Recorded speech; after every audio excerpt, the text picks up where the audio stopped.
14వ తారీఖు ఆగస్టు నెల 2024 సంవత్సరం. ఈరోజు దేవుని వాగ్దానము ఇర్మియా 29వ అధ్యాయము 11వ వచనము. నేను మిమ్మును గూర్చి ఉద్దేశించిన సంగతులను నేను ఎరుగుదును. రాబోవు కాలమందు మీకు నిరీక్షణ కలుగునట్లుగా అవి సమాధానకరమైన ఉద్దేశములే గాని హానికరమైనవి కావు. ఇదే యెహోవా వాక్కు. సహోదరి సహోదరులారా, ప్రభువు మన గురించి ఒక గొప్ప ప్రణాళికను కలిగి ఉన్నాడు. మనం జన్మించాము అంటే ప్రభువు మన ద్వారా ఏదో కార్యాన్ని చేయాలని ఆశపడుతూ ఉన్నాడు. ఇర్మియా గ్రంథము 1వ అధ్యాయము 5వ వచనంలో ఇలా ఉంటుంది కదా, గర్భములో నేను నిన్ను రూపింపక మునిపే నిన్నెరిగితిని అని.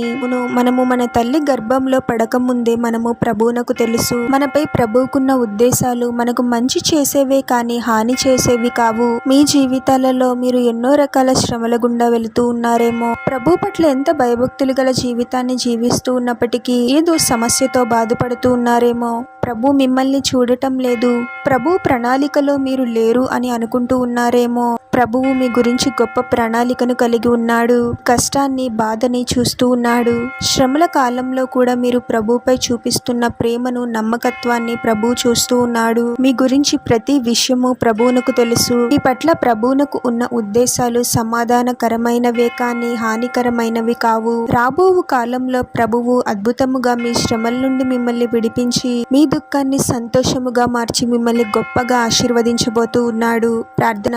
పరిశుద్ధుడవగు యేసుక్రీస్తు ప్రభువా, మీ పరిశుద్ధమైన పాదాలకు వేలాది వందనాలు, స్తుతులు, స్తోత్రాలు చెల్లించుకుంటున్నాము తండ్రి. మరొక నూతన దినంలోనికి మమ్మల్ని క్షేమంగా ప్రవేశింపచేసిన దేవా, మీకే స్తోత్రం ప్రభువా. మా పట్ల మీకు కలిగిన ఉద్దేశాలు ఎంతో గొప్పవి తండ్రి.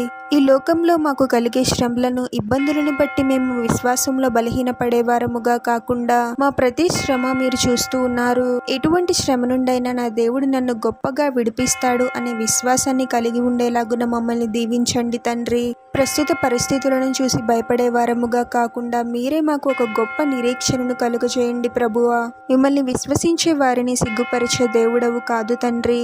రాబో కాలంలో ఈ శ్రమలన్నిటిలో నుండి మమ్మల్ని అద్భుతముగా విడిపించి మీ సాక్షులుగా మమ్మల్ని నిలబెట్టమని ఈ ప్రార్థనలో ఏకీభవిస్తున్న ప్రతి ఒక్కరిని పేరు పేరున దీవించి ఆశీర్వదించి అభిషేకించమని, వారు చేసే ప్రతి పనిలో మీరే వారికి తోడుగా ఉండి వారిని అన్ని కీడుల నుండి, అపాయాల నుండి మీరే వారిని రక్షించమని ఈ మా మనవులన్నీ యేసుక్రీస్తు వారి పరిశుద్ధ నామంలో అడిగి వేడుకొనుచున్నాము తండ్రి. ఆమెన్.